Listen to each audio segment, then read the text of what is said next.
Ni saa 12 alfajiri saa za Afrika ya Kati, saa 1 kamili saa ya Afrika Mashariki. Ujambo na karibu ndugu mpendwa msikilizaji, lakini pia mtazamaji wa Kwetu News 24 mahali popote mlipo. Matumaini yetu mpo salama salimini, hivyo mkaribishe kuungana nami kwenye awamu hii ya kwanza ambayo ni leo tariki 23 Machi mwaka wa 2026. Moja kwa moja twende na habari kamili. Tukiwa nchini Jamhuri ya Kidemokrasia ya Kongo, ni kwamba majenerali wapya zaidi ya 285 wa jeshi ya Jamhuri ya Kidemokrasia ya Kongo walikula kiapo chao katika chuo cha kijeshi huko Kananga baada ya kukamilisha miaka mitatu ya mafunzo katika sayansi ya kijamii na kijeshi pamoja na sayansi ya matumizi na kijeshi. Miongoni mwao ni maafisa wawili kutoka polisi wa kitaifa wa Kongo na raia 8 kutoka Jamhuri ya Afrika ya Kati, wakionyesha wigo wa kikanda wa programu hii ya mafunzo. Tukiwa tu huku mashariki mwa Jamhuri ya Kidemokrasia ya Kongo, ni kwamba usiku wa Machi 22 ambao ni hiyo jana mwaka huu 2026, mashambulizi ya ndege zisizo na rubani za kamikaze yalilenga vijiji vya Gakenge na Kalingi pamoja na mji wa Minembwe katika eneo la Fizi la jimbo la Kivu Kusini. Kulingana na vyanzo vya ndani, vikundi vyenye silaha Twirwaneho na Red Tabara vilivyoshirikiana na harakati ya M23 AFC inayoungwa mkono na nchi ya Rwanda vilikuwa shabaha kuu za shambulizi haya. Zaidi ya Wakongo 30 ama 13 kutoka Jamhuri ya Kidemokrasia wa Kongo walifariki karibu na mita miwili huko Komoro baada ya boti iliyokuwa imewabeba wahamiaji 46 wasio na vibali kuzama wakiwa njiani kuelekea Ulaya. Waziri mkuu alihakikisha kwamba jimbo hilo liko tayari kuingilia kati, huku mamlaka zikitoa wito wa kukomeshwa kwa safari ya haramu kuelekea magharibi. Kiasi cha dola milioni 1.9 katika uwanja wa ndege wa kimataifa wa Njili mnamo Machi hii leo hiyo jana 22 mwaka huu 2026. Waziri wa sheria Guillaume Ngefa alimuonya mwendesha mashtaka mkuu katika mahakama ya Kasasio kuhusu hatari za udanganyifu au usambazaji haramu wa fedha hizi. Aliamuru zifungwe, zihifadhiwe katika benki kuu na uchunguzi uanzishwe ili kuibaini asili yake na kuwatambua waliohusika. Rais wa Marekani Donald Trump ameipa Irani saa 48 ama siku 2 kufungua mlango wa Hormuz, akitishia hatua kali za kijeshi endapo haitatii. Irani imesema itajibu kwa kushambulia miundombinu ya nishati inayohusishwa na Marekani ikiwa itashambuliwa. Mvutano umeongezeka kufuatia mashambulizi kusini mwa Israel yaliyojiri zaidi ya watu 120. Mamlaka ya utabiri wa hali ya hewa nchini Tanzania imetoa tahadhari ya nchi nzima kuhusu mvua kubwa inayotarajiwa kunyesha na kuwataka wananchi kuchukua tahadhari ili kuzuia madhara yanayoweza kutokea Dar es Salaam, eneo la Pwani, Tanga, Kagera, Manyara na Kilimanjaro ni baadhi ya maeneo yanayotarajiwa kushuhudiwa mvua. Matangazo hii inapatikana kupitia chaneli yetu ya WhatsApp kupitia namba yako iliyoko chini ya skrini yako, lakini pia Facebook na Instagram. Tukiendelea na habari zetu, ni kwamba maji ya kunywa bado ni haba mjini Kinshasa ambao ni mji mkuu wa nchi ya Kongo, licha ya DRC kuwa na asilimia 90 asilimia 5.2 ya akiba ya maji safi barani Afrika kulingana na Kamati ya Kitaifa ya Utekelezaji wa Maji. Wakazi usafiri umbali mrefu wakiwa wamebeba makopo au kusubiri hadi usiku ili wanywe matoni machache. Ghuba ya uhamiaji. Washington yatoa onyo kali kwa Tehran mlango bahari wa Hormuz katika yao ongezeko jipya la uchumi. Mvutano umeongezeka katika Mashariki ya Kati kufuatia onyo kali lililotolewa na Donald Trump akidai Irani ifunge tena mlango bahari wa Hormuz ndani ya saa 48. Katika ujumbe uliochapishwa kwenye njia zake rasmi, kiongozi huyo wa Marekani alitishia kushambulia miundombinu ya kimkakati ya Irani ikiwa ni pamoja na mitambo ya umeme, ikiwa onyo ili halitaheshimiwa. Usemi huu wa moja kwa moja na wa kulazimisha unaashiria awamu mpya katika mzozo kati ya Washington na Tehran. Mlango bahari ya Hormuz ambao ni njia muhimu ya maji kwa biashara ya kimataifa pekee unashughulikia sehemu kubwa ya usafiri wa mafuta wa kimataifa.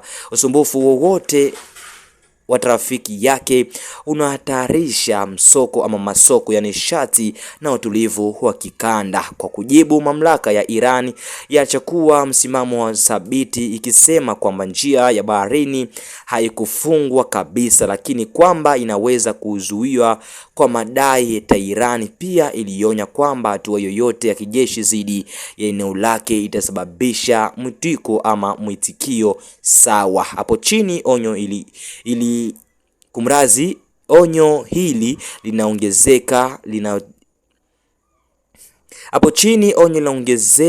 linajitokeza dhidi ya msingi wa mvutano wa kijeshi ambao tayari umeongezeka katika Ghuba. Tishio la migomo inayolenga miundombinu na nishati, kufunga mlango wa hali ya maandamano ama ya mpango ya moja kwa moja na matokeo makubwa kwa eneo lote. Zaidi ya mgongano kati ya mataifa hayo mawili, hatari ni za kimataifa. Kufungwa kwa mpango ama mlango bahari kwa ufanisi au migomo dhidi ya vituo muhimu vya Irani kuweza kusababisha wimbi la mshtuko wa kiuchumi duniani. Huku pia kipwani, mzozo huu ulijumuisha wahusika wengine wa kikanda katika vita hivi, ambayo silaha zinasambaa ama zinaambatana na vita vikali vya mawasiliano. Kila taarifa ya umma inao kichocheo cha kimkakati. Kauli ya mwisho ya Washington, majibu ya Tehran yanaonyesha mabadiliko yanaongezeka, ambao tayari ama hatari ya mzozo mpana inabaki juu. Tukirudi barani Afrika, nchini DRC ni kwamba sauti inayohusishwa na Modest Bahati Lukwebo inadai kushirikiana na uasi wa M23. Rekodi ya sauti inayohusishwa na Modest Bahati Lukwebo, aliyekuwa makama wa pili wa rais wa seneti ya rais wa chama cha AFPDCA, imekuwa ikisambazwa kwa saa kadhaa katika duru za kisiasa za vyombo vya habari vya Kongo dhidi ya msingi wa vita vinavyoendelea mashariki mwa Jamhuri ya Kidemokrasia ya Kongo. Katika ujumbe huu ulioelekezwa kwa mamlaka ya kidini, rais wa zamani wa seneti anaeleza hasira yake kwa shutuma zinazoeleka dhidi yake, ikiwa ni pamoja na madai ya kuunga mkono uasi unaoendelea katika majimbo ya Kivu Kaskazini na Kivu Kusini. Kulingana na maudhui ya rekodi hii ya sauti ambayo bado inajithibitishwa kwa uhuru wa mwanasiasa huu, anasema anahisi amechomwa kisu mgongoni kwa matamshi yanayohusisha na mtu mwingine wa kisiasa, akimtuhumu kwa kusema mbele ya maafisa wa kidini na usalama kwamba angeunga mkono makundi ya waasi na wameruhusu kusimamia mali zake. Kombe la Dunia mwaka 2026 mnamo Mechi 31 mwaka huu 2026 huko Guadalajara, Mexico. Leopard, timu ya taifa ya Kongo, watacheza mechi ya kihistoria kuhusu ama kufuzu kombe la dunia la mwaka huu 2026, dakika 90 za kufufua uwepo wa Kongo kwenye jukwaa la dunia miaka 52 baada ya mwaka wa 1974 DRC sauti inayohusishwa.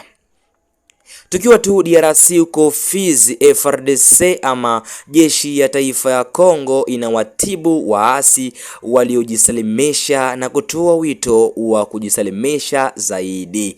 Katika eneo la Fizi, takriban wanapiganaji 20 kutoka muungano wa MCFC kumrazi M23 RDF Twirwaneho waliojisalimisha walipelekwa mara moja katika uangalizi wa vitengo vya matibabu vikosi vya wanajeshi wa Jamhuri ya Kidemokrasia ya Kongo FARDC, kulingana na vyanzo vya kijeshi. Wapiganaji hao wa zamani walikuwa katika hali ya wasiwasi ya kiafya.